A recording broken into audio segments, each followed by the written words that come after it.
Bonjour à tous, aujourd'hui on va décortiquer une analyse, disons, assez explosive.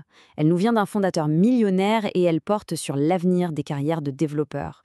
C'est une perspective qui va vraiment à l'encontre de pas mal d'idées reçues. Et pour nous mettre direct dans le bain, l'analyse démarre avec une question qui frappe fort. Est-ce qu'une carrière au top dans la tech, ce qui était vu comme la voie royale, est devenue, en fait, sans valeur? C'est vraiment le point de départ de tout le raisonnement.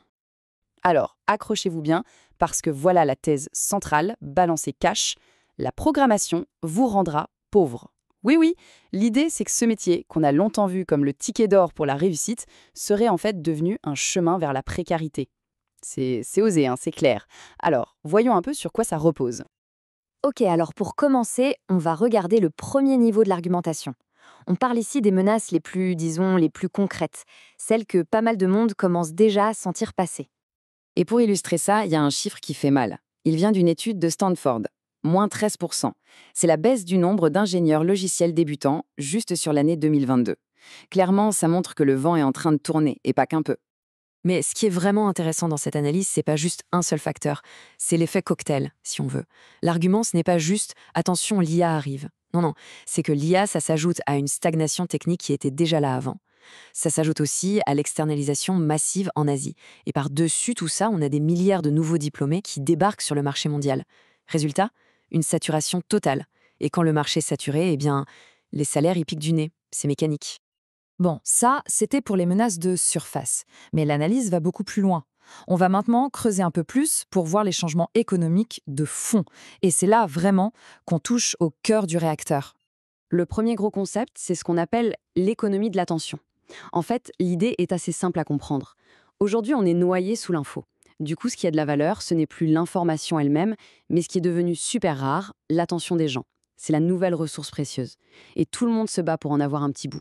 Que ce soit une appli, un service ou même une idée scientifique, tout le monde veut juste quelques secondes de notre temps de cerveau. Et ça change tout. Regardez la différence. Avant, dans l'économie du savoir, si on savait coder, si on était bon en sciences, on était le roi du pétrole. Aujourd'hui, dans l'économie de l'attention, les règles du jeu ont changé. Ce qui compte, c'est la com, le charisme, savoir créer du contenu qui captive. Les nouveaux rois, ce sont les influenceurs. Et même des trucs aussi fous que les meme coins. Pourquoi? Parce qu'ils sont les maîtres absolus pour capter l'attention brute. Et pour bien comprendre à quel point c'est puissant, écoutez cette citation de Sam Altman, le patron d'OpenAI. Il dit en gros qu'on pourrait lancer la première vraie intelligence artificielle générale, le truc le plus révolutionnaire de l'histoire, et que 20 minutes plus tard, les gens se demanderaient ce qu'ils vont manger ce soir. C'est fou, mais ça illustre parfaitement la situation. Même le saint Graal de la technologie aurait du mal à nous garder captivés. Alors, après l'économie de l'attention, on a le deuxième pilier, l'économie du statut.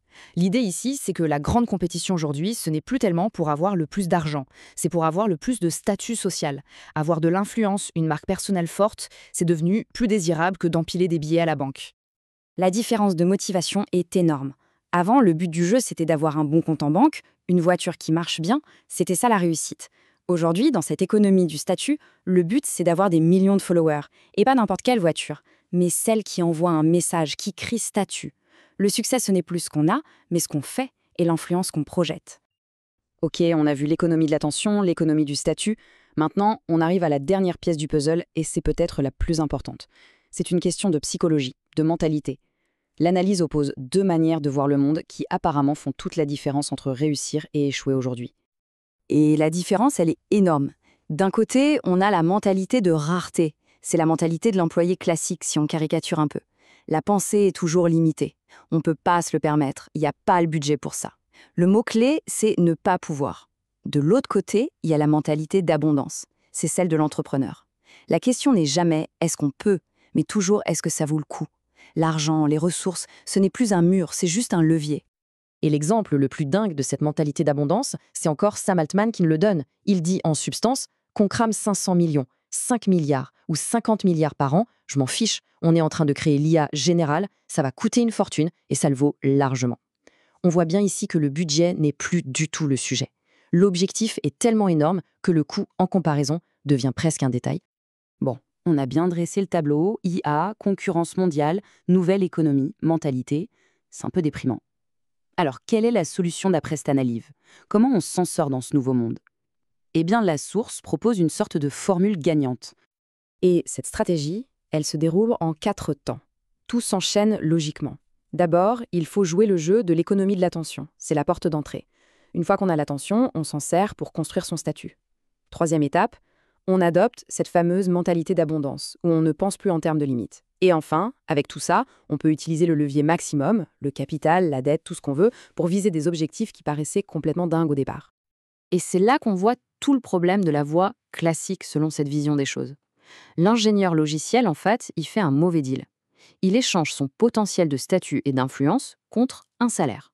Sauf que cet argent, eh bien, il achète de moins en moins ce qui compte vraiment aujourd'hui. La vraie monnaie, c'est devenu le statut et l'attention. Et on va finir là-dessus avec une question qui reste en suspens et qui invite à réfléchir. Si tout ce qu'on vient de voir est vrai, si la nature même de ce qui a de la valeur dans nos sociétés est en train de basculer aussi fort, alors comment est-ce qu'on doit adapter nos propres stratégies pour réussir? C'est une sacrée question. Voilà pour ce décryptage, merci de l'avoir suivi.